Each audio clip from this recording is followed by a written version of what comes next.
System में जो change आया है वो आया है बदलती हुई परिस्थितियों के कारण। एडवांस पैसे पब्लिशर को भेजकर बुक्स मिलती थी। सेकंड, राजस्थान के राइटर ही नहीं थे। रविंद्र कौशिक, मेरे ख्याल है आप सब लोगों ने जरूर सुना होगा, जो पाकिस्तान में एक मेजर तक पहुंचे मुखबिर है, वो मेरा स्टूडेंट था।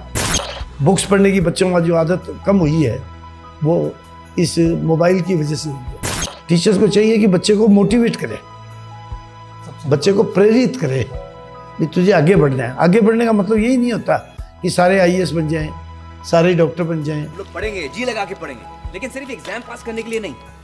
किसी महापुरुष ने कहा है कि कामयाब होने के लिए नहीं, काबिल होने के लिए पढ़ो। हम अगर बच्चों को घर में मोटिवेट करें और ऐसा ना करें कि वो परेशान होकर आत्महत्या कर ले। स्कूल के बाहर जब जिंदगी इम्तिहान लेती है तो सब्जेक्ट वाइज नहीं लेती। हमारा जो असीम धन है वो हमारे ये बच्चे हैं। आज के ये बच्चे ही देश का भविष्य है।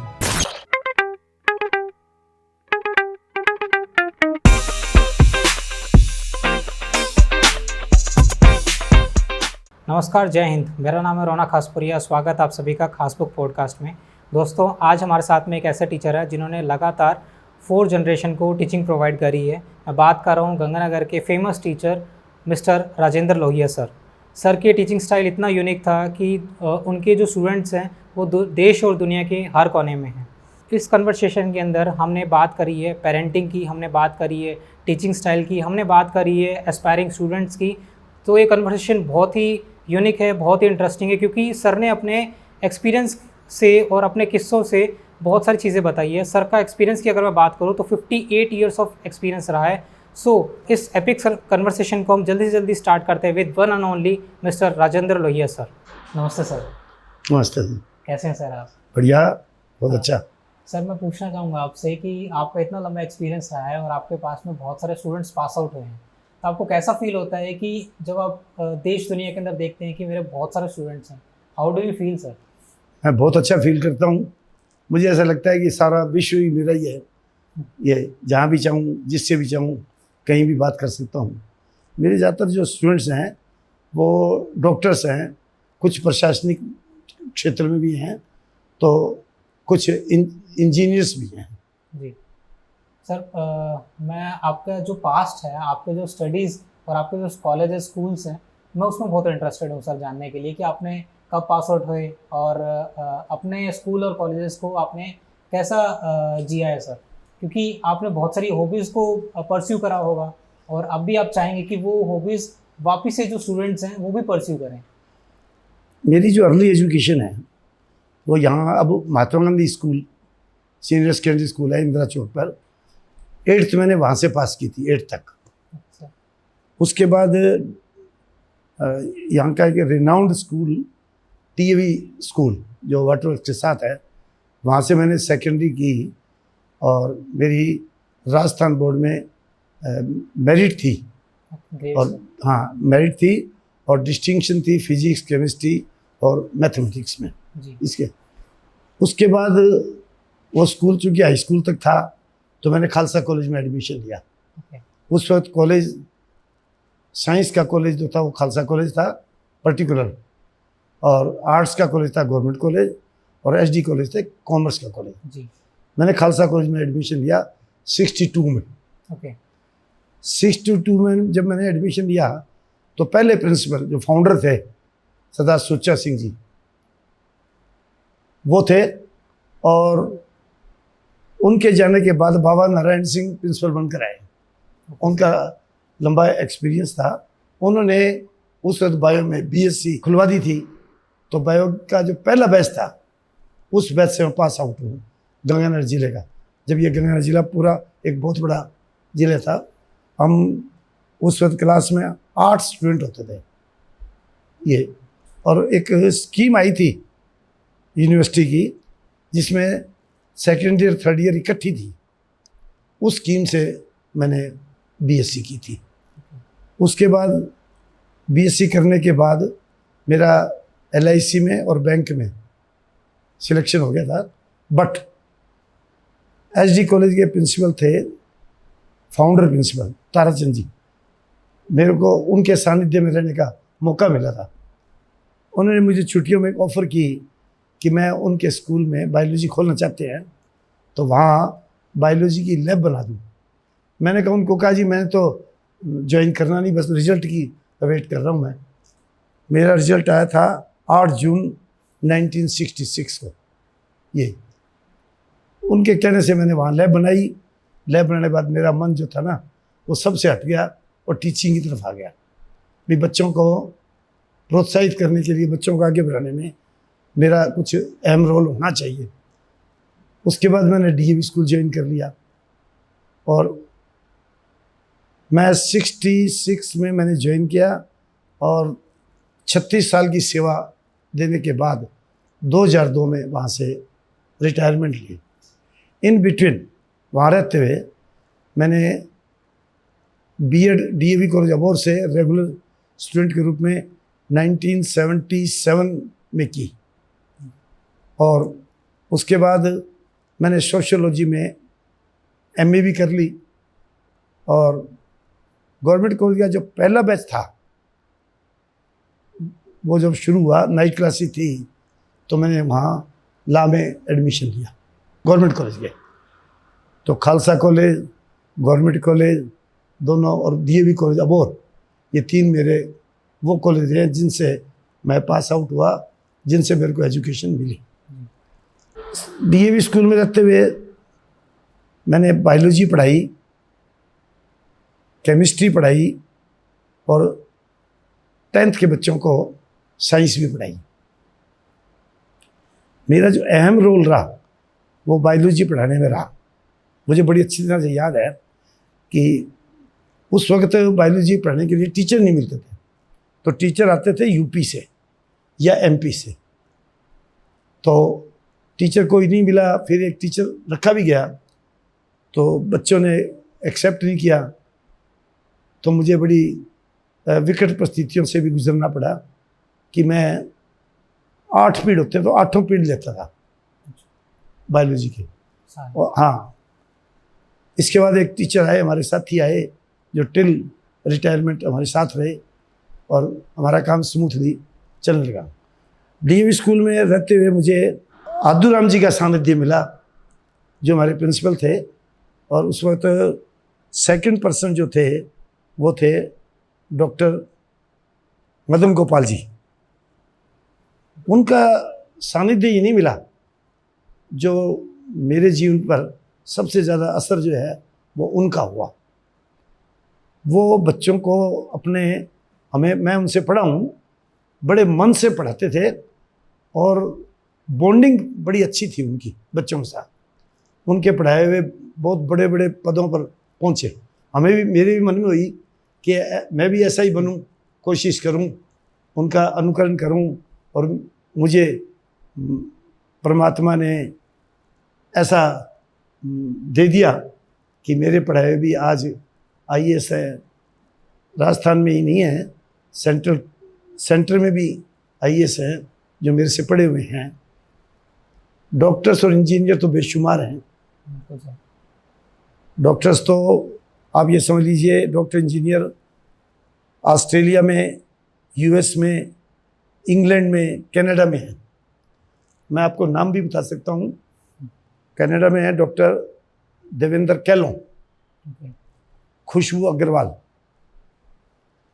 यूएस में काफ़ी हैं, रिटायर भी हो चुके बहुत लंबे टाइम से। मेरा एक बैच था जो टांटिया यूनिवर्सिटी के मालिक हैं, जिन्होंने टांटिया यूनिवर्सिटी को शुरू किया, डॉक्टर श्याम सुंदर टांटिया जी। वो भी मेरे स्टूडेंट रहे हैं। और आज टांटिया यूनिवर्सिटी में तो जितने भी अधिकारी हैं, डायरेक्टर हैं, बड़े बड़ी पोस्ट पे जो बैठे हैं, रजिस्ट्रार हैं, वो सब पढ़े हुए मेरे से, और मेरे साथ उनकी बॉन्डिंग है, अटैचमेंट है, बड़ा अच्छा अटैचमेंट है। मैंने कभी किसी का मिसयूज़ नहीं किया, चाहे वो कलेक्टर रहा हो, चाहे एसडीएम रहा हो, चाहे एडीएम रहा हो, या लोकल में भी रहे हैं जिनका होम टाउन गंगानगर से बाहर था, वो लोकल में भी रहे हैं।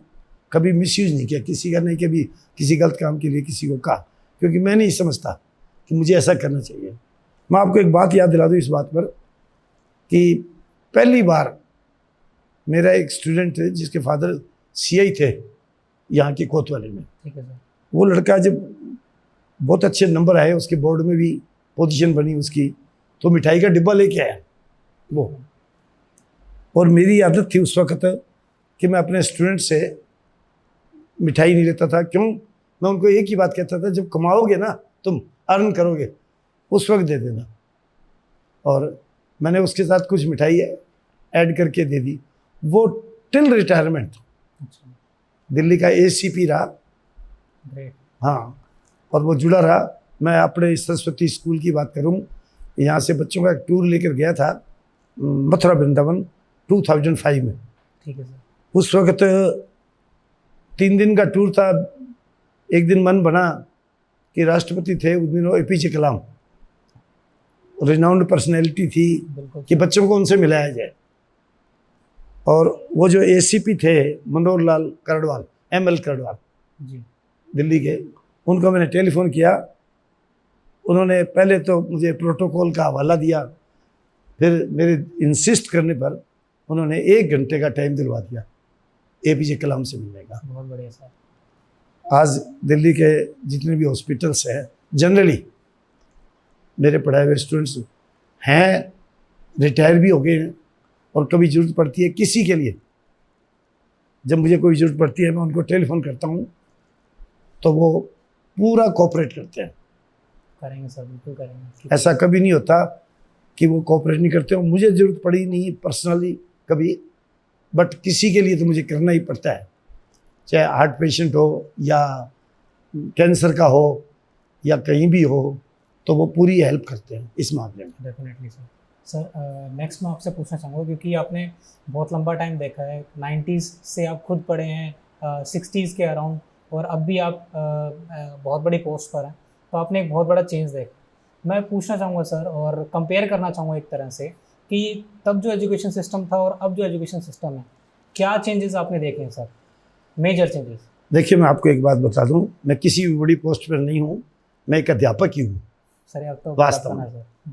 देखिए, और सिस्टम में जो चेंज आया है वो आया है बदलती हुई परिस्थितियों के कारण।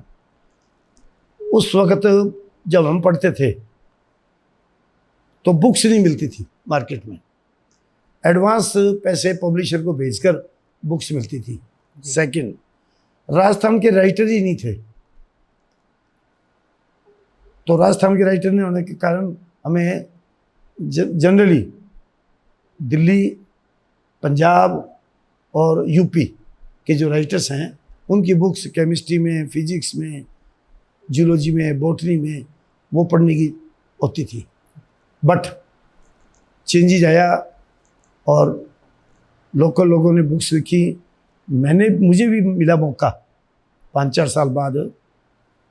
मेरे टीचर थे, उनके साथ मिल कर के इंटरमीडिएट के लिए, इंटरमीडिएट बोलते थे +2 को, क्योंकि +2 आज है, वो कॉलेज में जाकर इंटरमीडिएट या फर्स्ट ईयर टीडीसी होती थी।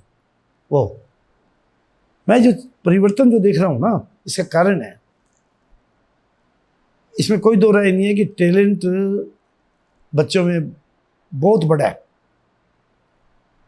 क्यों बड़ा? क्योंकि अब जो कुछ रिसोर्सेज उनको मिल रहे हैं वो पहले नहीं थे किसी के पास। आज गूगल से बच्चों को बहुत कुछ मिल जाता है। बुक्स पढ़ने की बच्चों का जो आदत कम हुई है वो इस मोबाइल की वजह से हुई है। वो बुक्स नहीं पढ़ते। बुक्स पढ़ते तो वो भी कुछ न कुछ नई बात, बहुत सी नई बात सीख सकते थे, पर चूंकि बुक्स तो अब लाइब्रेरी की शोभा है, सिंपल, बच्चे नहीं पढ़ते। और चेंज जो हुआ है इतना सारा, उसके पीछे टेक्निकल एजुकेशन के कारण है सारा। इतनी एडवांस हुई है, तो देखते ही देखते बच्चे जो एक सामान्य परिवार से थे वो एक बहुत बड़े ओहदे तक पहुंच गए। देखो कितने बड़े पोजीशन ले ली बच्चों ने, वो चीफ सेक्रेटरी तक बन गए राजस्थान सरकार में। भारत सरकार में भी सेक्रेटरीट में बच्चे पहुंच गए, अपने गंगानगर के इस गंगानगर की जो ज़मीन है, इसके खास बात है ये मोस्ट फर्टाइल है। बड़े अच्छे ब्रेन जो है वो यहाँ डेवलप हुए हैं और उन्होंने ऊंचाइयों को छुआ है, इसमें कोई दो राय नहीं। सिस्टम की जो बात आपने मेरे से पूछी, इसमें कोई दो राय नहीं है कि उस वक़्त जो सिस्टम था वो ये था कि हम पढ़ाते थे और हमारी कोशिश होती थी कि बच्चों को जितना भी कुछ हमारे पास है या हमें मिलता है बुक से, वो हम बच्चों को दे दें। इसके लिए अच्छी लैब भी थी हमारे पास। आज भी डीएवी स्कूल की लैब पूरे बीकानेर डिवीज़न में सबसे बढ़िया लैब है, बायोलॉजी लैब है जो। इसके कारण भी यही है कि वो, और बाद में जब इतने सब कुछ बदला, बुक्स बदली, चेंजेज आई, पॉलिटिकल प्रेशर ने बहुत कुछ चेंज किया। उस चेंज करने के कारण तौर तरीका बदल गया, सबका तौर तरीका ऐसे बदल गया कि हम मनी माइंडेड हो गए। मैं आपको बताता हूँ कि 1966 में जो मेरे को पहली सैलरी मिली थी 130 रुपये, और वो सफिशेंट थे उस टाइम। और जब मैं रिटायर हुआ तो उस पर 20,000 थी मेरी। देखिए आप कितना ड्रास्टिक चेंज आया इन सब में। ज़रूरतें बड़ी, इसमें कोई दो राय नहीं। एजुकेशन सिस्टम में जो ये परिवर्तन आया ना, इस परिवर्तन के कारण आपसी संबंध जो हैं उनमें बॉन्डिंग कम हो गई और बच्चे आज क्या सीख रहे हैं आपके सामने है। बच्चे 10th क्लास के बाद घर से निकल जाते हैं और उसके बाद पीछे मुड़ के नहीं देखते। कोई अमेरिका चला गया तो कहीं कोई अरब कंट्रीज में चला गया, दुबई चला गया, ऑस्ट्रेलिया बहुत गए, चले गए। इन सब का क्या प्रभाव पड़ा कि उनकी बॉन्डिंग अपने पेरेंट्स से भी नहीं रही, दूर हो गए ना। बिल्कुल सही है सर। वर्षों। अब हम दोष देते हैं आज के सिस्टम को, इसमें कोई दो राय नहीं है। सिस्टम का रोल तो है ही इसमें, बट कहीं हमारा अपना रोल भी है। अभी वो पीढ़ी बैठी है जो पीढ़ी हमसे पढ़ कर गई। मुझे तो 3 पीढ़ियां तो प्रत्यक्ष रूप से पढ़ने का मौका मिला है, अब चौथी पीढ़ी आ गई है। 58 ईयर्स हो गए, मैं अब 59th में ईयर्स में चल रहा हूँ पढ़ाने के, और पूरा हेल्दी हूँ। कोई किसी प्रकार की मेडिसिन की जरूरत नहीं है मेरे को पड़ती, क्योंकि मैं ज़्यादातर पैदल चलता हूँ। ये मेरी आदत है कि मैं पैदल चलता हूँ। सिस्टम में जो चेंज आया ना, ये से नॉलेज जो मिला बच्चों को, वो नॉलेज नहीं मिल पा रहा उनको, क्योंकि वो बुक से नहीं पढ़ते जो उनको मिलना चाहिए था। और इसीलिए वो समाज से, परिवार से, समाज से दूर हो रहे हैं। अब बात करें देशभक्ति की, तो सिर्फ नारे लगाना ही तो देशभक्ति नहीं है। जज्बा अंदर से पैदा होना चाहिए। बिल्कुल। 62 की लड़ाई देखी, 65 की लड़ाई देखी, 71 की लड़ाई देखी, यानी भारत पाकिस्तान की लड़ाई मेजर रूप से रही। हमने देखा कि उस वक्त जो जज्बा था वो अंदर से था पूरा। जैसे मैं अपना घर आश्रम से भी जुड़ा हुआ हूँ, दो निराश्रित लावारिस जो हैं उनके लिए प्रयास करती है, तो वहाँ जो भावना है, जिनकी मन से भावना है, वही वहाँ सेवा देता है। दिमाग से काम लेने की बात नहीं है। आज जो एजुकेशन सिस्टम गवर्नमेंट लेके आ रही है, या कुछ हद तक आया भी है, इसमें चेंजेस बहुत आए हैं, इसमें कोई शक नहीं। ये जो चेंज अब आ रहे हैं, अतीत में मुड़कर देखें हम, तो कहीं कोई बहुत बड़ा ड्रास्टिक चेंज नहीं है। पंडित जवाहरलाल नेहरू देश के पहले प्रधानमंत्री थे, और वो बीएससी नेचुरल साइंस से थे। उस वक्त भी बच्चे जो उस टाइम के थे, वो एजुकेशन जब चाहते थे लेना, तो बिल्कुल आज वाले सिस्टम की तरह था कि मेरी रुचि हिस्ट्री में है तो मैं साइंस के साथ साथ एक हिस्ट्री सब्जेक्ट ले सकता हूँ आज। और अतीत में भी ऐसा था, हमारे टाइम में नहीं था ऐसा, हमारे से पहले। और ये बीच का जो पीरियड में ड्रास्टिक चेंज जो आया, कोई लंबा चौड़ा परिवर्तन नहीं आया, सिस्टम जो बदला तो बहुत कुछ ऐसी बातें जोड़ दी गई जो वास्तव में बच्चों के लिए ज़रूरी थे जोड़ना। एडवांस नॉलेज चाहिए, और यही कारण है कि देख लो अब हमारे इस जनपद के बच्चे आज पूरे विश्व में फैले हुए हैं। इसी कारण है इसी कारण कि उन्होंने अडोप्ट कर लिया, चेंज कर लिया अपने आप को। जैसे जैसे एजुकेशन सिस्टम परिवर्तन आया, चेंज कर लिया उन्होंने। अब गवर्नमेंट ला रही है एक जो नया एजुकेशन सिस्टम है कि इसमें सिर्फ एग्जामिनेशन जो होगा वो +2 का ही होगा, उससे पहले नहीं होगा। ये लागू कब कर रही है? 24-25 में तो नहीं कर रही, हो सकता है 25-26 में ये लागू हो जाए। हम दो तरीके से सोचते हैं इस मामले में कि बच्चों पर से एग्ज़ाम का जो बोझ है, एग्ज़ाम के प्रति जो प्रेशर है वो इससे कम हो जाएगा, इसमें कोई दो राय नहीं। एग्जामिनेशन एक फोबिया बना हुआ है, बच्चे उससे बहुत डरते हैं, बहुत घबराते हैं। अभी रिसेंट बात बताता हूँ आपको कि दिल्ली यूनिवर्सिटी में स्टडी के लिए या किसी और अच्छी यूनिवर्सिटी में स्टडी के लिए इंडिया की CUET क्यूट के नाम से इस साल एक नीट जैसा एग्जामिनेशन सिस्टम डेवलप हुआ। बहुत अच्छा लगा कि बच्चों को अलग अलग यूनिवर्सिटियाँ अप्लाई करने की जरूरत नहीं पड़ेगी, एक ही बार अप्लाई करके और मेरिट के अकॉर्डिंग आ जाएंगे, वो सिलेक्शन हो जाएगा। देखिए जुलाई चला गया, अगस्त हाफ हो गया, अब आ रही है कट ऑफ आ रही है उनकी। तो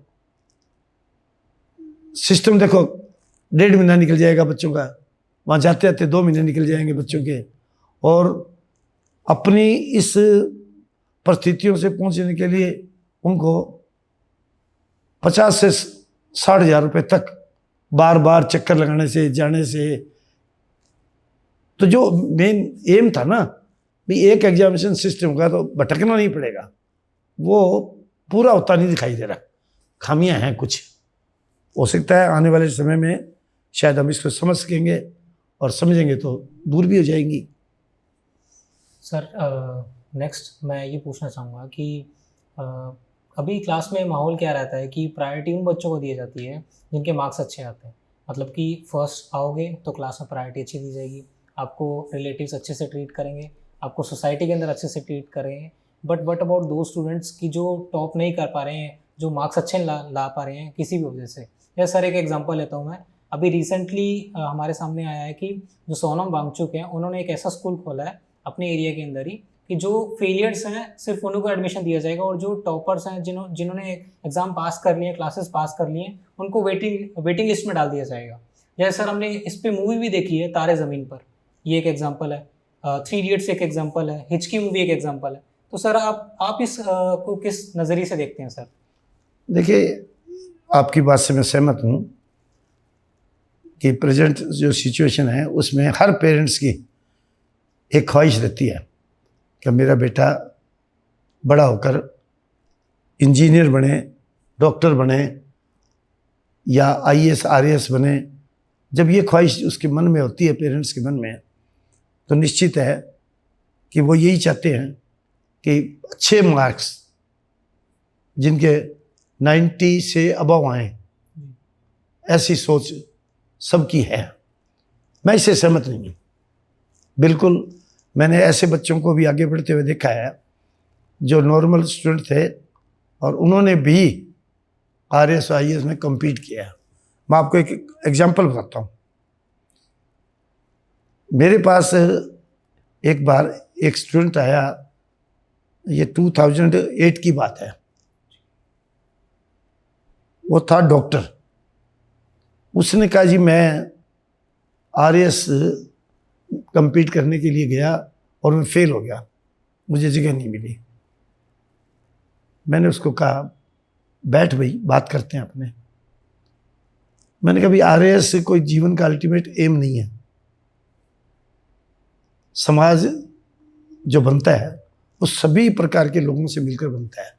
आपने इसको हवा मत बनाओ, इसको हवा नहीं बनाओ, और नॉर्मल वे में इसको, ठीक है एक एम तो होता ही है, लक्ष्य नहीं होगा तो हम पहुंचेंगे कहाँ तक। और मैं आपको बता दूं कि उस लड़के ने आईएएस में 40th रैंक नेक्स्ट ईयर, आज वो गुजरात कैडर में कलेक्टर है। बहुत बढ़िया। तो ऐसा नहीं है नहीं पहुंच सकता, पहुंच सकता है। नॉर्मल भी मैंने देखा है, नॉर्मल बच्चे भी जो थे उन्होंने भी बहुत अच्छा सेटअप कर लिया, बिजनेस में बहुत आगे निकल गए। और जो जिन्होंने पीएचडी कर ली या एमबीबीएस कर ली, वो एक सफल व्यवसायी भी है। रावलपिंडी ज्वेलर्स है गंगानगर में, सारे बच्चे उनके जितने भाई हैं वेल एजुकेटेड हैं। उनका एक ब्रदर इंजीनियर है, वो न्यूयॉर्क में ज्वेलरी का काम संभालता है, डायमंड का काम संभालता है। एक ब्रदर डॉक्टर है, करोल बाग में उसका बिजनेस है, डॉक्टर एमबीबीएस है वो। तो ऐसा तो कोई ज़रूरी नहीं है ना, अगर वो एमबीबीएस नहीं होता तो कौन सा वो काम नहीं संभाल सकता था, संभाल सकता था। तो ऐसे एग्जाम्पल मिलते हैं, सीए भी मिलते हैं ऐसे, जो आज सीए, जो परिस्थितियाँ सीए की आज चल रही है ना, वैसी परिस्थितियाँ अतीत में नहीं थी, इसमें कोई दो राय नहीं है। चेंजेस आ रहे हैं तो इनमें भी चेंजेस आए हैं। तो क्या बड़े व्यवसायी नहीं है, बहुत अच्छे व्यवसायी हैं जो वैसे सिस्टम के साथ नहीं जुड़ सके, एजुकेशन के साथ, बट वो बहुत अच्छे व्यवसायी हैं। कितने ये जो नाम लिए जा सकते हैं। बिल्कुल सही सर। तो इसलिए ऐसा कुछ नहीं है। टीचर्स को चाहिए कि बच्चे को मोटिवेट करे, सबसे बच्चे को प्रेरित करे कि तुझे आगे बढ़ना है। आगे बढ़ने का मतलब यही नहीं होता कि सारे आईएएस बन जाएं, सारे डॉक्टर बन जाएं। समाज कैसे चलेगा? समाज में तो सभी लोग होंगे ना, बिल्कुल सर। तभी समाज तो एक ताना बाना है, एक नेटवर्क है पूरा। तो बच्चे को अगर प्रेरित करे, मुझे याद है एक बार मैं सुखाड़ी सेक्टर पे खड़ा था, पिछले साल की बात है। एक लड़का दूर से मोटरसाइकिल से आया, घूमकर मेरे पास पहुंच गया, कहने लगे स्कूल जा रहे हो? मैंने कहा हाँ। कहते आज आपको मैं छोड़ूंगा। उनका चलो कोई बात नहीं। रास्ते में उसने मेरे को ये बात बतलाई कि देखिए मैं वाल्मीकि समाज का हूँ और आज पीएचडी में एक अच्छा अफसर हूँ, कि जब मैं 10th क्लास में था तो आप साइंस पढ़ाते थे, आपने एक कोई सेंटेंस कहा था, बोला था, वो मेरे मन को छू गया, मुझे आज भी याद है। क्या सेंटेंस? उसी की बदौलत सेंटेंस ये था कि कोई भी सफलता किसी की पूंजी नहीं है। कोई भी बच्चा किसी भी सफलता को ले सकता है, ऐसी कोई बात नहीं है। मेरी आदत थी, दरअसल मैं आपको बता दूं, इसमें याद आ गई कि मैं क्लास में पढ़ाना शुरू करता ना, फर्स्ट पीरियड की बात करता हूँ, तो मैं बोर्ड पे पहले एक कोई सुविचार, हाँ सुविचार जरूर लिखता था और बच्चों को ये कहता था भी तुमने उतारना है ये। वो उतारते थे। एक कारण भी था कि मेरी आदत थी कि मैं बोर्ड पर जो डायग्राम बनाता था वो कलरफुल बनाता था डायग्राम, और बच्चों को अच्छे लगते थे, और मैं एक साइड में बनाता था। और ये बच्चों के लिए जरूरी था कि वो अपनी कॉपी में इस डायग्राम को जरूर ड्रॉ करें। वो बच्चे उस डायग्राम को जरूर बनाते थे। तो फिर वो देखा सुविचार भी कॉपी में लिख लेते थे। रोजाना एक सुविचार आ जाता था उनके पास। मैं आपको एक बात बता दूं कि बुक्स पढ़ने की आदत से इंसान में जो चेंजेस आते हैं वो चेंजेस उसको एक सफल व्यक्ति बनाते हैं। डॉक्टर, इंजीनियर, आईएएस, आरएएस से पहले एक नेक इंसान बने, ये ज़्यादा जरूरी है। बिल्कुल। मेरी एक स्टूडेंट ने 2007 की बात है, मैंने कुछ मोटिवेशन की कोई बात कही उनको, तो उन्होंने और कहा भी आप इसको एक पेज पे लिखना है, जो मैंने कहा है वो लिख कर लाई। उसने लिखा मेरे दादाजी ये चाहते हैं मेरे से, मेरी दादी ये चाहती है मेरे से, मेरी मम्मी ये चाहती है, मेरे पापा ये चाहते हैं, परंतु मैं क्या चाहती हूँ? मैं एक नेक इंसान बनना चाहती हूँ, कि मैं एक नेक इंसान बनूँ। ये जो बातें हैं ना, वास्तव में ज़्यादा जरूरी है कि नेक इंसान बनना। और नेक इंसान बनने के लिए कोई पीएचडी होना जरूरी नहीं है, या एमडी या डीएम या एमएस या एमसीएच होना जरूरी नहीं है। कोई बन सकता। हाँ, ऐसा कुछ नहीं है।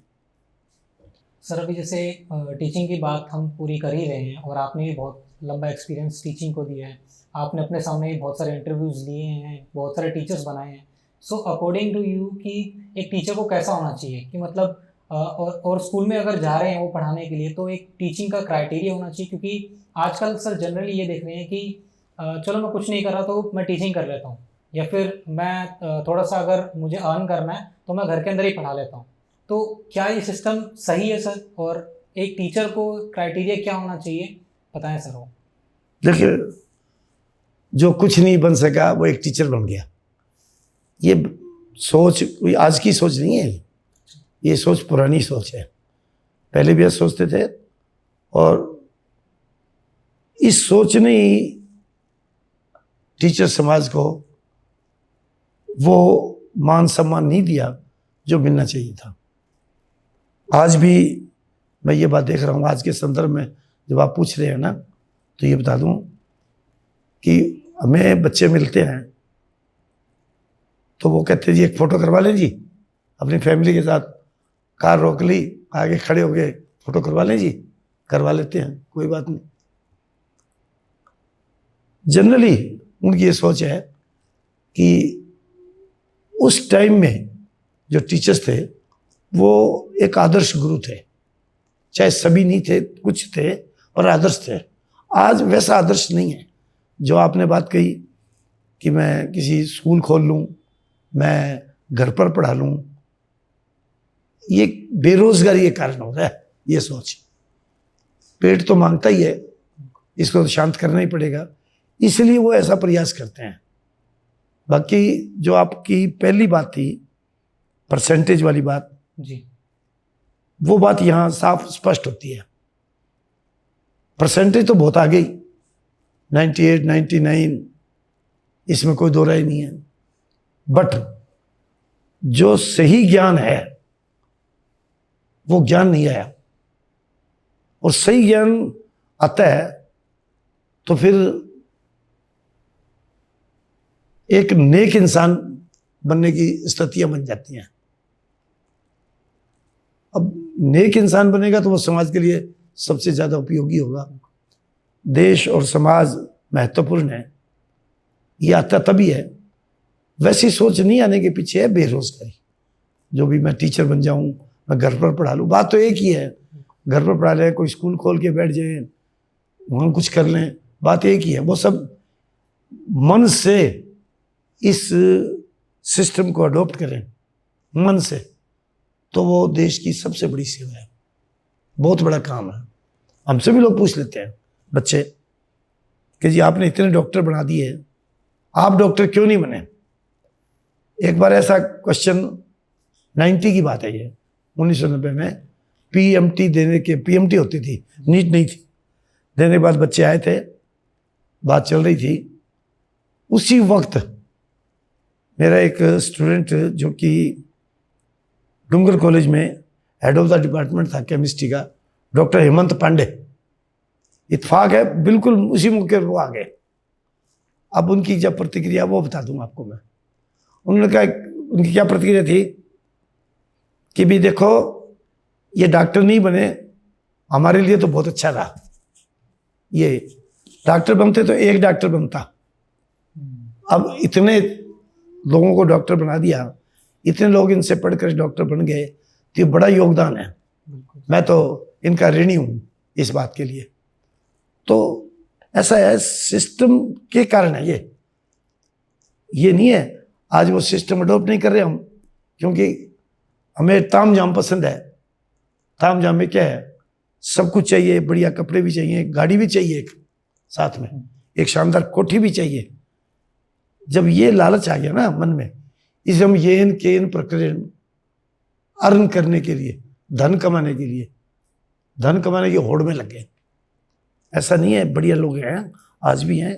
गवर्नमेंट स्कूलों में कुछ जगह ऐसे ऐसे टीचर्स हैं जो अपने खर्चे से उन्होंने बिल्डिंग बिल्डिंग ही नहीं बनाते, बच्चों का एक बहुत बड़ा हजूम खड़ा कर दिया। बिल्कुल सही है। अच्छे, अभी मैं पढ़ रहा था एक दिन कि एक पीटीआई ने राजस्थान में ही बहुत अच्छे ऐसे बच्चे तैयार कर दिए जो आज स्टेट में जगह जगह लगकर काम कर रहे हैं, जो नेशनल लेवल के कंपटीशन में जा रहे हैं। ऐसे बच्चे, अब उनकी रिटायरमेंट पर बच्चों ने मिलकर उनको एक कार ऑफर की मिलकर। तो ये कोई मन को छुआ है ना, बिल्कुल उन्होंने तैयार किया ना, इसलिए ऐसा। तो ये भावनाएं नहीं आने के पीछे है आज का सिस्टम। इस सिस्टम में धन को बहुत कुछ समझ लिया गया कि धन ही सब कुछ है। इस वजह से ये ऐसी सोच डेवलप हुई है। अदरवाइज ऐसा नहीं है कि अच्छे लोग नहीं हैं, अच्छे टीचर्स नहीं हैं, अच्छे स्टूडेंट्स नहीं हैं, हैं प्रॉपर गाइड करने वाले कम हैं। बच्चे को सही मार्गदर्शन हो जाए तो उसको वो कुछ भी बनाया जा सकता है। अरे कोयले की खान से निकलने वाले पत्थर तराश करके हीरा बना दिया जाता है, जिसकी कीमत करोड़ों में अरबों में हो जाती है। वो टीचर ही तो बनाता है, बना सकता है वो। तो इसलिए मन से अगर इस प्रोफेशन को अडॉप्ट करके जिन्होंने काम किया है ना, वो बच्चों को ऊंचाइयों तक पहुंचाने में कामयाब हो गया। हमारा बच्चा कोई अगर कुछ बनता है तो हमारे भी मन को बड़ी अच्छा लगता है। क्या देखो हमारे पढ़ाया हुआ ये बन गया, हमारा पढ़ाया हुआ ये बन गया। मैं आपको एक एग्जांपल देता हूँ इसमें।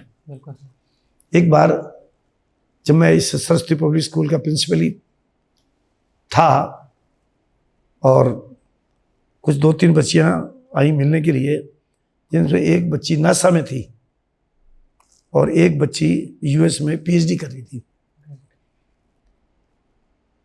तो मेरे पास यहाँ AKS कोचिंग सेंटर था, कोचिंग इंस्टीट्यूट, उसकी फैकल्टी बैठी हुई थी आई हुई। उन बच्चियों ने आते ही मेरे पैरों को छुआ। मैंने उनका हाथ पकड़ा, मैंने कहा भाई बेटा तुम बेटियां हो, बेटियां पैर नहीं छूती कभी, सिर झुकाती हैं। आप देखिए कि वो लड़कियां, मैं कितने क्वेश्चन किए उनसे, कितनी बातें पूछी उनसे। मैंने बैठने का कहा उनको, कहते हम आपके सामने नहीं बैठ सकते। नहीं बैठी। आधा पौन घंटा वो मेरे पास खड़े रह करके ही बातचीत करके चली गई। तब वो मुझे क्या कहते हैं कि जी ये जो मान सम्मान मिलता है ना आपको, ये हमें नहीं मिलता। क्यों? कि हम जो देते हैं उसके बदले में पैसे लेते हैं। तो ये है हमारी सोच का फर्क, और कोई बात नहीं है। जितने भी आज कोचिंग इंस्टीट्यूट से निकल रहे हैं बच्चे, कोई डॉक्टर इंजीनियर बन रहे हैं, इसमें कोई दो राय नहीं। बट आप एनालाइज करें तो आप देखेंगे कि वो लड़के या लड़कियां जो निकल रही हैं ना, वो ऐसा नहीं है कि वो अगर सेल्फ स्टडी करती तो नहीं निकलती या नहीं निकलते, निकल जाते।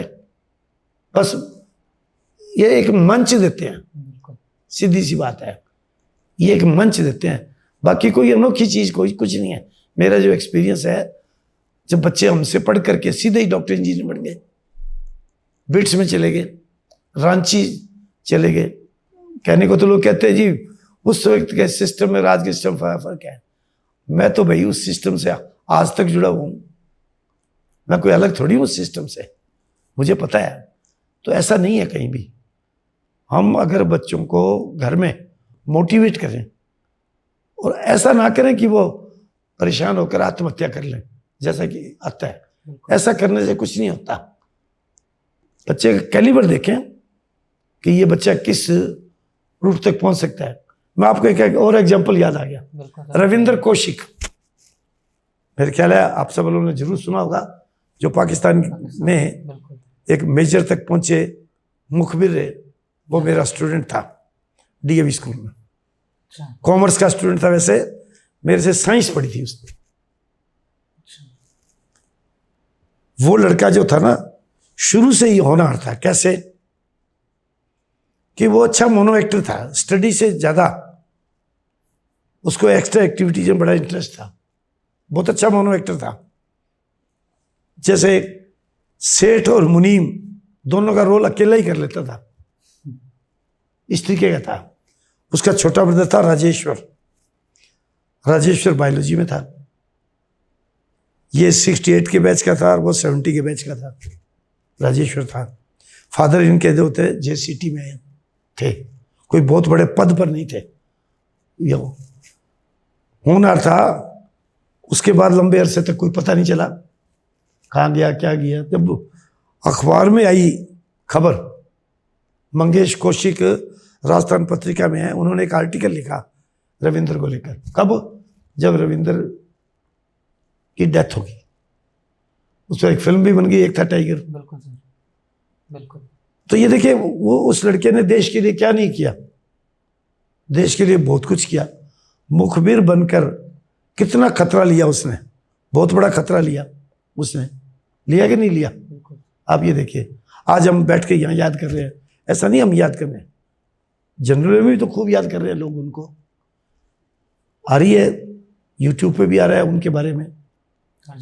तो ऐसा नहीं है, आदमी किसी भी फील्ड में रहकर कुछ करता है, कुछ अच्छा करता है, बढ़िया करता है, तो वो रिनाउंड पर्सन बनता है इसमें। और ये सारा रोल टीचर का और पेरेंट्स का है।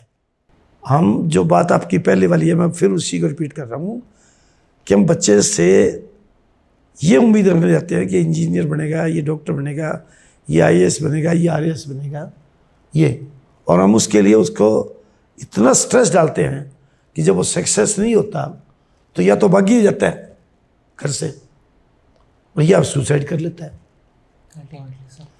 इसलिए हमारा रोल जो है ना समाज में, और पेरेंट्स का जो रोल है, के बाद सबसे ज़्यादा रोल हमारा है, हम अध्यापकों का है। हम बच्चे के अंदर ठूस ठूस कर कोई गलत बात ना भरें, उनके कैलिबर को देखें, पहचानें, और उसके लिए उनको मोटिवेट करें। सर जैसे मैं थोड़ा एक सीरियस क्वेश्चन पूछता हूँ कि हमारे पास में अभी मोस्टली स्कूल में ये देखा जाता है कि 3 स्ट्रीम्स होती हैं, साइंस, आर्ट्स और कॉमर्स। इसकी वजह से हम देखते हैं मार्केट के अंदर बहुत सारी कोचिंग इंस्टीट्यूट है जो इनको प्रमोट कर रही है, जो इनको पढ़ाती हैं, जैसे IIT, NEET, JEE की प्रिपरेशन, MBA, CA या BA के लिए प्रेफर करते हैं। बट सर अगर इसके अलावा भी अपने पास में अगर ऑप्शंस हों, स्कूल के अंदर काउंसलिंग हो प्रॉपर, तो बच्चे और भी अपने आप को एक्सपोज कर सकते हैं। जैसे कोई ग्राफिक डिज़ाइनर बन सकता है, कोई AI के अंदर अपना करियर परस्यू कर सकता है, कोई फोटोग्राफर बन सकता है, कोई स्कल्पचर बन सकता है। ऐसे बहुत सारी स्ट्रीम्स हैं। तो जिससे क्या होगा अल्टीमेटली सर कि जो बच्चों के ऊपर स्ट्रेस पड़ रहा है, कोचिंग के ऊपर स्ट्रेस पड़ रहा है, वो बहुत कम हो जाएगा। सर इसका भी लाइव एग्जांपल अपने देख लेते हैं कि दिल्ली के अंदर जो अभी इंसिडेंट्स हुआ, सारे बच्चे UPSC की प्रिपरेशन करने के लिए चले गए और वहाँ पर वो व्यवस्थाएं बनी नहीं, इसलिए वो डेथ हो गई अल्टीमेटली। तो उनके पास में अगर उस टाइम पर ऑप्शन बताने वाला कोई होता तो ये ना होता। ये देश के लिए बहुत बड़ा लॉस हो गया, बिल्कुल बहुत बड़ा लॉस।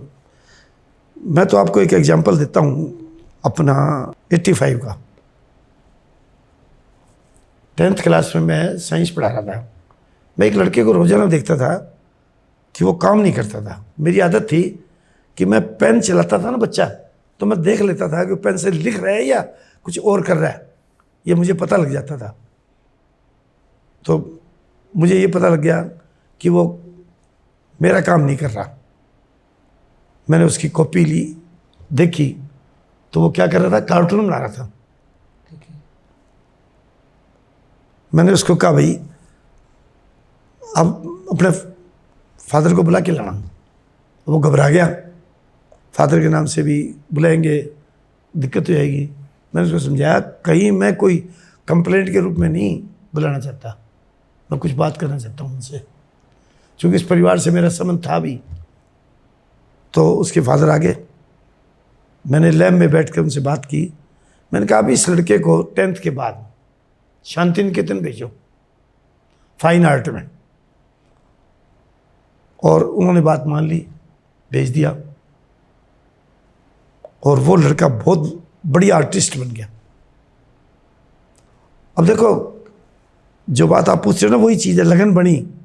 तो यहाँ एक हमारे DAV स्कूल के मैनेजमेंट के प्रेसिडेंट थे, जो रिटायर्ड जज थे, त्रिलोचन दत्त जी भारद्वाज, उनका एक पोता बायोलॉजी में था, बढ़िया ड्राइंग थी उसकी, पर वैसे रुचि नहीं थी। उनके फादर जो थे वो वेटरनरी डॉक्टर थे। मैंने उनसे ही बात की, उसका नाम था शायद अवनिंदर नाम था। उनको कहा, उन्होंने भी उसको भेज दिया। वो भी लड़का एक बहुत अच्छा बढ़िया आर्टिस्ट बन गया। ये बात ठीक है, अगर हम बच्चे के कैलिबर को पहचाने तो बहुत ब्रांचेज हैं जिनसे बच्चा अलग अलग फील्ड में। मैंने तो आपको पहले बताया भी समाज जो बनता है ना वो एक ताना बाना है, एक नेटवर्क है। इस नेटवर्क में सारे डॉक्टर थोड़ी होंगे, बिल्कुल सही। सभी लोगों की जरूरत होगी समाज में, तो बन सकता है और बनते हैं अगर प्रॉपर काउंसलिंग हो जाए तो। अब इस मामले में जो काउंसलिंग की बात है, इस मामले में थोड़ा सा ये होता है कि काउंसलर छोटे शहरों में मिलते नहीं। काउंसलर जैसे अब यहाँ से चलते हम तो शायद जयपुर में मिल जाएंगे काउंसलर, अदरवाइज दिल्ली में काउंसलर मिलते हैं जो बच्चे से बात करके 1 दिन में 2 दिन में डिसाइड करके बता देते थे भी आप इसको ये करवाओ, और वो बच्चा कामयाब हो जाता है। क्योंकि वो बच्चे की इनेट पावर जो होती है ना उसकी स्टडी करते हैं। तो फील्ड तो बहुत है ऐसे जिनमें बच्चा कोई भी जा सकता है। ये अब गंगानगर की बात कर लें पहले, तो गंगानगर में तो दिमाग में सिर्फ 2 बातें प्रायोरिटी देते हैं, डॉक्टर्स को, इंजीनियर को, उसके बाद प्रायोरिटी देते हैं, सोचते हैं कुछ बच्चे कि मैं IAS बन जाऊं, RAS बन जाऊं। तो वो किसी के मोटिवेट करने से नहीं है, या तो पेरेंट्स के, ज़्यादातर पेरेंट्स के दबाव से है। भी माँ बाप चाहते हैं भी मेरा फला रिश्तेदार इंजीनियर है, मेरा फला रिश्तेदार डॉक्टर है, तो वो बच्चे को प्रेरित करते हैं कि तेरे को डॉक्टर बनना है। तो ऐसा कुछ नहीं है, बन सकते हैं और बने हैं जिनको प्रॉपर गाइडेंस मिली है। तो काउंसलर होना चाहिए एक, और वो काउंसलिंग करे तो बच्चे को मदद मिल जाती है इसमें, और वो बच्चा अदर फील्ड्स में चल जाता है। जैसे मैंने आपको फाइन आर्ट का एक एग्जांपल दिया जी। अब देखो ना, बच्चे CA की तरफ जा रहे हैं तो कहीं काउंसलिंग हुई है। गंगानगर के पहले CA जो थे ML अग्रवाल, अब तो रह नहीं रहे, वो पहले CA थे, तो किस जमाने की बातें थी। अब आप देखो, अब गंगानगर से कितने CA बने हैं, तो प्रॉपर काउंसलिंग से हो रहा है। अगर प्रॉपर हमने दरअसल इसको धंधा बना दिया, पेशा बना लिया। मेन बात है जी। पेशा बनाने के कारण हम बच्चे को उस ढंग से नहीं डील कर पाते, और हम अपने बच्चों के साथ भी न्याय नहीं कर पाते, दूसरों की बात क्या करें। और अब कोई काउंसलिंग करवाने के लिए आता भी नहीं।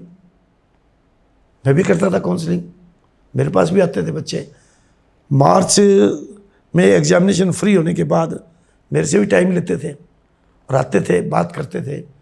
और उस वक्त क्या, पेरेंट्स लोग तैयार करके लाते थे, तो बच्चों में कॉन्फिडेंस होता था इस बात का कि हमें सही एडवाइस मिलेगी। मैं आपको एक बात बता दूं कि मैं क्या कहूँगा, ये बात कहूँगा, आप क्या इशारा देंगे। कुछ लोग मुझे गुरु द्रोणाचार्य मानते हैं, हो सकता है। कहते हैं वो कि हमें आपने प्रत्यक्ष रूप से नहीं पढ़ाया, या तो हमने, कुछ तो ऐसे डॉक्टर्स हैं जो कहते हैं पुराने कि आपके पढ़ाए हुए जो नोट्स हैं उनसे बने, या आपसे हमने काउंसलिंग की थी और आपने हमारा जो है ना वो चेंज कर दिया था, और चेंज किया डायरेक्शन, तो आज हम इस मुकाम तक पहुंच गए। आज ऐसा इसलिए नहीं है कि वास्तव में क्या है, पेरेंट्स जो डिसीजन लेते हैं ना बच्चों का, काउंसलर से राय नहीं लेते, खुद से। वो अपने खुद के परिवार में देखते हैं, या माँ बाप बैठ करके बात करते हैं। तो दिमाग में यही होती है भी अपने घर में डॉक्टर बहुत है, डॉक्टर ही बनाएंगे, इंजीनियर बहुत है तो इंजीनियर बनाएंगे, ऐसा सोच के है।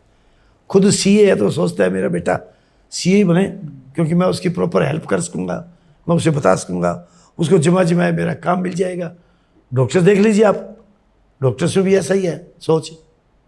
ये तो साम्राज्यवादी सोच होगी कि राजा का बेटा राजा ही बनेगा तो डॉक्टर का बेटा डॉक्टर बनेगा।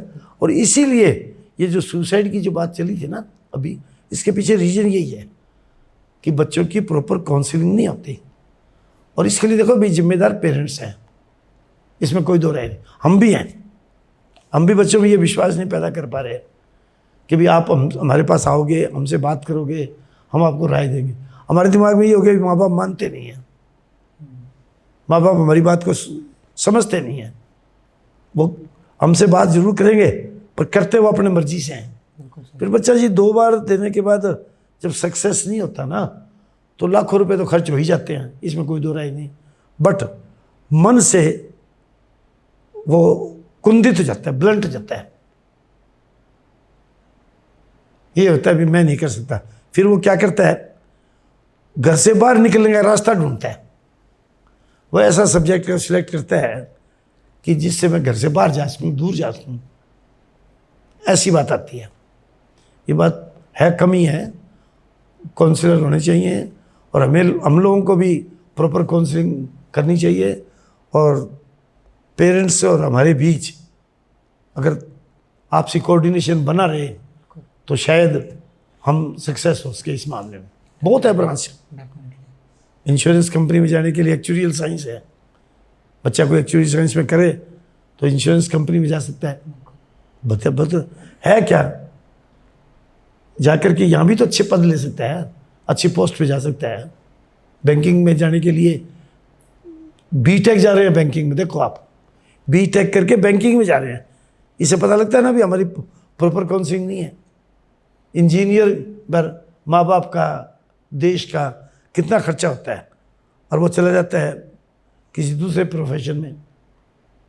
प्राइवेट स्कूलों में बीटेक पढ़ा रहे हैं, क्या ले रहे हैं वो, कुछ नहीं ले रहे। तो इसके पीछे कारण ये है कि बीटेक बनते जाने के लिए उनको प्रॉपर काउंसलिंग नहीं। तो इनफैक्ट प्रॉपर काउंसलिंग की ज़्यादा ज़रूरत है। पेरेंट्स भी सोचे इस मामले में और हम भी सोचें। सर मैं ये पूछना चाहूँगा आपसे कि आपकी नज़र में एक गुड टीचर, एक ग्रेट टीचर कैसे बन पाएगा सर? देखिए, ग्रेट टीचर या गुड टीचर बनने के लिए कहीं कुछ दूर जाने की ज़रूरत नहीं होती। मैं ये सोचता हूँ, मैं अपनी बात करूँ, मैं ये सोचता हूँ कि भी या सोचूं कि मेरा जो धन है वो मेरे बच्चे हैं। कौन से बच्चे? जिनको मैंने पढ़ाया, जो कहीं किसी अच्छे मुकाम तक पहुँचे। ऐसी सोच के साथ मैं चलूँ, सिर्फ धन कमाने की तरफ ना चलूँ कि मैंने धन कमाना है, मैंने अपने बच्चों को पढ़ाना है, मेरे बच्चों को भी तो मैंने ऊंचाइयों तक पहुंचाना है, और बिना धन के काम नहीं होता। और इसमें कोई दो राय नहीं है, ये सत्य भी है। पर यूँ नहीं कह सकते हम कि धन ही सब कुछ है। धन सब कुछ है पर धन ही सब कुछ है, ऐसा कुछ नहीं है। जब हमारी ये सोच डेवलप हो टीचर के मन में कि मेरी जो पूंजी है ये मेरे बच्चे हैं, ये कुछ बनेंगे तो मैं रिच हो गया, इसमें क्या शक है। बस तब वो एक अच्छा और नेक इंसान बनता है और फिर एक अच्छा टीचर बनता है। वो ग्रेट और गुड शब्द जो हैं ये तो डिक्शनरी का वर्ड है। सामने वाला बच्चा आपसे पढ़ कर निकला हुआ आपको जाने अनजाने याद करता है, कहीं बैठ कर परिवार में चर्चा करता है, तो आप समझो क्या बढ़िया है, गुड है। कोई आपको आके बताए आप बहुत अच्छे हो, बहुत बढ़िया हो, तो ये तो सेल्फ प्रेज है, इसमें कोई फ़ायदा नहीं। हालांकि आज भी बहुत से ऐसे वर्ड्स मेरे से निकले हैं जो सेल्फ प्रेज से संबंधित हैं। वो आपके प्रश्न ही ऐसे थे कि मेरे को उत्तर देने के लिए वो बताना पड़ा इस चीज़ को। वैसे इसकी जरूरत नहीं है। ग्रेट और गुड टीचर जो बनता है ना, वो तभी बनता है जब वो बच्चे को एक नेक इंसान के साथ साथ प्रॉपर गाइड करे, समय देते हैं। सर अब हम अपने पॉडकास्ट एंड की तरफ चलते हैं। वैसे मन नहीं कर रहा सर कि ये पॉडकास्ट एंड हो, क्योंकि आपके पास में एक्सपीरियंस इतना सारा है, किससे इतने सारे एग्जांपल्स इतने सारे हैं कि अगर बात करते जाए तो ये पॉडकास्ट के जो अगर पार्ट्स बनाए बहुत सारे पार्ट्स बन जाएंगे। बट टाइम की लिमिट को देखते हुए हमें ये एंड ही करना पड़ेगा। तो फाइनली सर आप क्लोजिंग कमेंट्स क्या देना चाहेंगे अपने स्टूडेंट्स, पेरेंट्स और टीचर्स को? सर देखिए, जो कुछ मैंने कमेंट्स देना है वो मैंने आपकी हर बात के, आपके हर प्रश्न के उत्तर में दिया है। फिर भी मैं ये कहना चाहूँगा पेरेंट्स को और अपने सहयोगियों को भी, सबको, कि हम सिर्फ धन अर्जन करने के लिए इस फील्ड में ना आए। हम इस फील्ड में आए ये सोचकर कि हमारा जो असीम धन है वो हमारे ये बच्चे हैं। आज के ये बच्चे ही देश का भविष्य है। यही सब कुछ बनेंगे, यही सब कुछ निर्धारित करेंगे। अगर हम ऐसा सोच कर आए हैं इस फील्ड में तो ज़्यादा बेहतर है।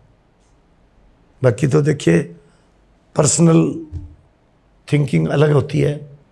मेरी बात अतिशयोक्तिपूर्ण भी लग सकती है ये बात, पर समाज में पेरेंट्स हैं, बच्चे हैं, सब आगे, कोई बकाया तो रहता ही नहीं इसमें। यही कहना चाहूँगा मैं कि टीचर्स को पेरेंट्स पूरा मान सम्मान दें और टीचर्स वास्तव में टीचर बने कैसे, जब वो बच्चों का भला सोचे, बच्चों के अकॉर्डिंग जो उनका कैलिबर है, उनका स्टेटस है, उनका ब्रेन का स्टेटस है, उसको देखकर उनको आगे बढ़ने के लिए प्रेरित करें। पढ़ाई बहुत महंगी होगी, इसमें कोई दो राय नहीं है। पिछले 10-12 सालों में फीसें जो बढ़ी हैं, इतनी ज़्यादा बढ़ी हैं कि आम बच्चा वो वहाँ तक पहुँचने के लिए बहुत दिक्कत महसूस करता है। इन सब कामों में हम लोग कर सकते हैं मदद।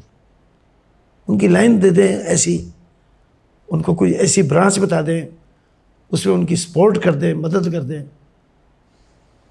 तो ये ड्यूटी अहम ड्यूटी पेरेंट्स की और टीचर्स की है। पहले पेरेंट्स हमें समझेंगे और हम पेरेंट्स को समझेंगे, तब बच्चे को समझ सकेंगे। अदरवाइज बच्चे को नहीं समझते। बच्चे के जो इंटेलेक्चुअल लेवल है उनका, ये उसके अकॉर्डिंग हम पढ़ाएं उसको।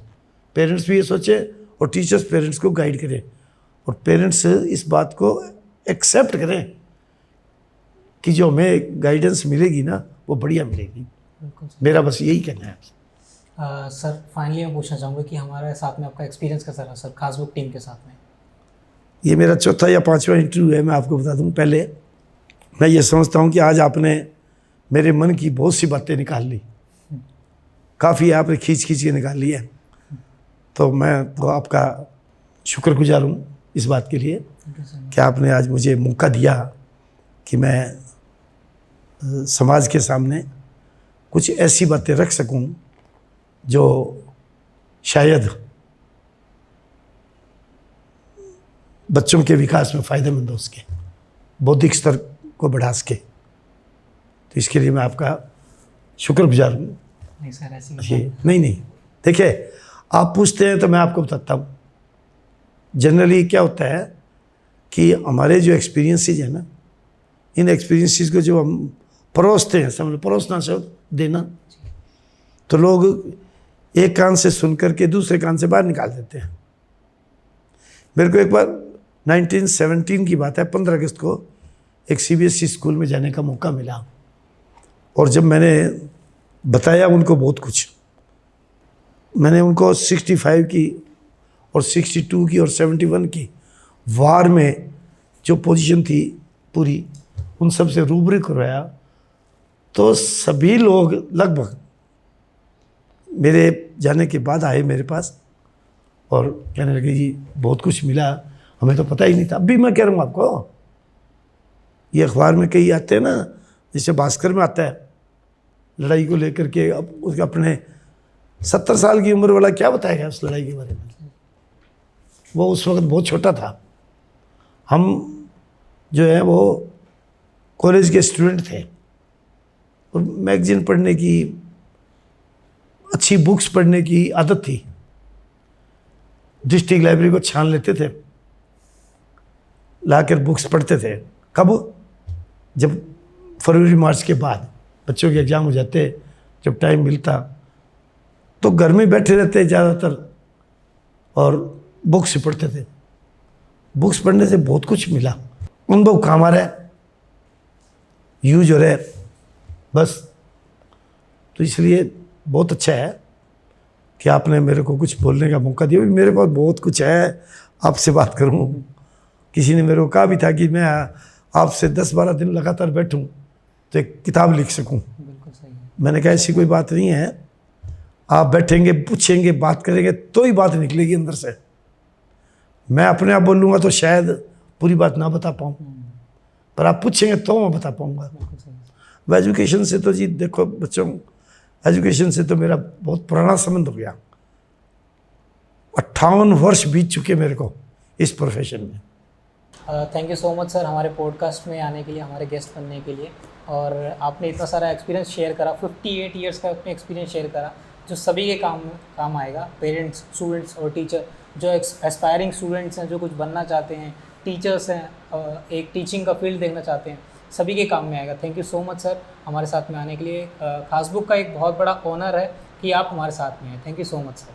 ठीक है, मैं आपको थैंक यू नहीं दूंगा क्योंकि मेरी आदत नहीं है, क्योंकि आप बच्चे हो मेरे लिए, ठीक है ना। फिर भी मैं आपको ये ज़रूर कहना चाहूँगा कि ये सब कुछ जो है मेरे पास था, अनुभव था, जो कुछ इसको आपने इनकलकेट किया है,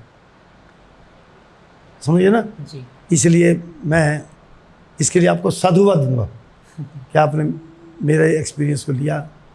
और मैं शायद इन बातचीत भूल गया कि मेरे को कॉइन्स कलेक्शन की भी और पोस्टेज, आज तो ख़त्म होगी पोस्टेज, बिल्कुल सर। अब नहीं रही, इसकी भी आदत है।